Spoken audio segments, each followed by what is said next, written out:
world's first, the EU created legislation to regulate artificial intelligence called AI Act. But it now seems to be moving away from effective protection for those harmed by this technology by abandoning the AI Liability Directive. The withdrawal of the proposal to ensure justice for AI victims is the theme of this EU-decoded. The Artificial Intelligence Act came into force in the EU in August 2024. It defines 4 levels of risk for AI systems: unacceptable, high, limited, and minimal. 8 practices are prohibited as unacceptable based on personal behavior or characteristics. Among those practices are, for example, predicting the risk of people committing a criminal offense, extracting facial images from the internet and CCTV to create databases, or use a person's biometric data to deduce their race, political opinions, sexual orientation, etc. The prohibitions came into effect this month, but there are many other risks for health, safety and fundamental rights. So how concerned are Europeans about means for redressing the harm caused by AI services and products?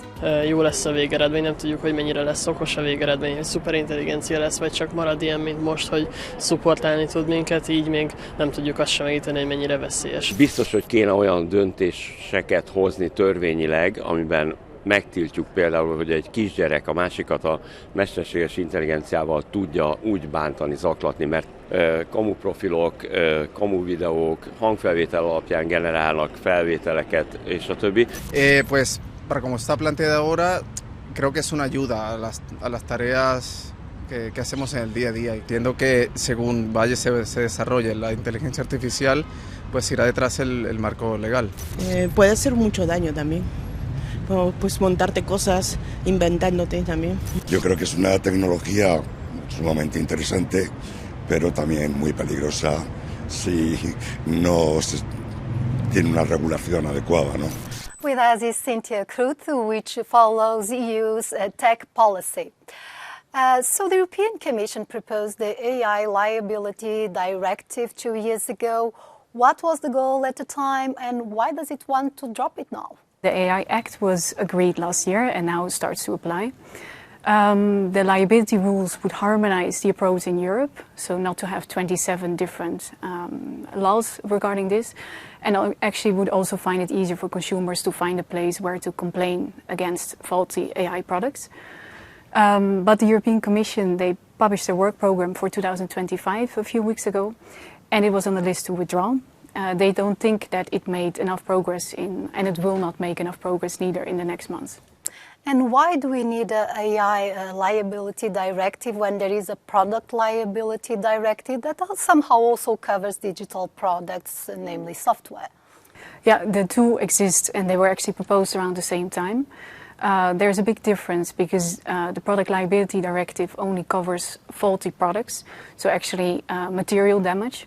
And in the case of AI liability, it would be faults made, for example, by an algorithm. So, for example, discriminatory outcomes of an AI system. And the European Parliament seems somehow more interested in moving forward with specific rules for AI. Do you think this directive can still be rescued and somehow see the light of the day? The Commission is still open to discuss it with the European Parliament. The only thing is now that the Parliament itself is also divided. There's a few groups, mostly the left, the S&D and the Greens, that are in favor of this. They want to protect consumers like this, while the ECR and the EPP are against, and they think actually the AI Act in itself could be enough to protect consumers. Abandoning the AI Liability Directive can be a symptom that the European Commission is listening to critics who say too much regulation hurts industrial competitiveness. To address this, President Ursula von der Leyen announced a new fund during the AI Global Summit in Paris in early February. Invest AI will mobilize 200 billion euros to finance 4 future AI gigafactories across the EU. A dozen smaller units are also planned, allowing companies to test their AI models. With us is Brando Benifei, a centre-left Italian MEP that was co-rapporteur on the AI Act. Thank you for being with us. You classify the withdrawal of this directive as a disappointing choice because it creates legal uncertainty.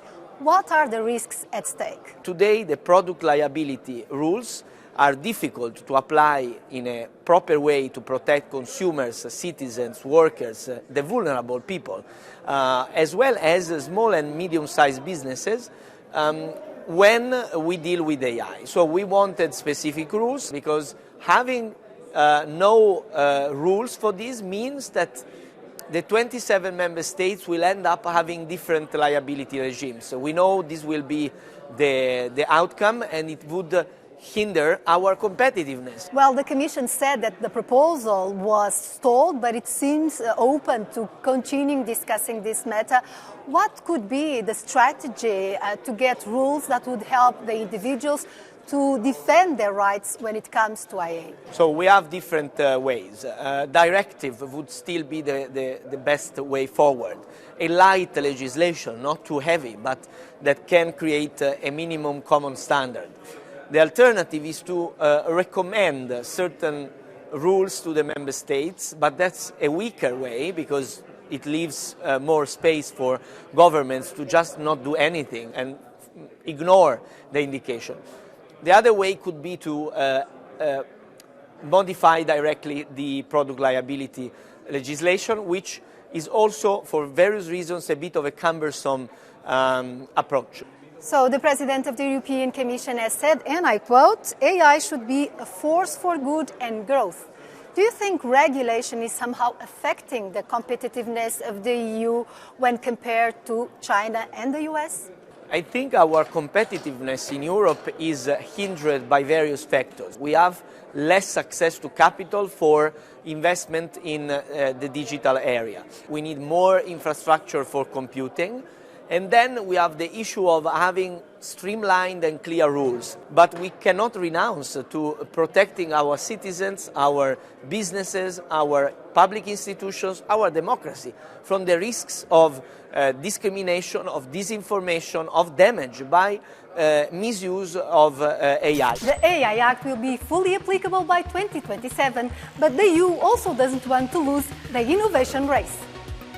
For example, the bloc will have to find a solution for the recent US restrictions to the export of AI chips. So, can the Union find a balance between the desire to be an AI powerhouse while still protecting the rights of its citizens?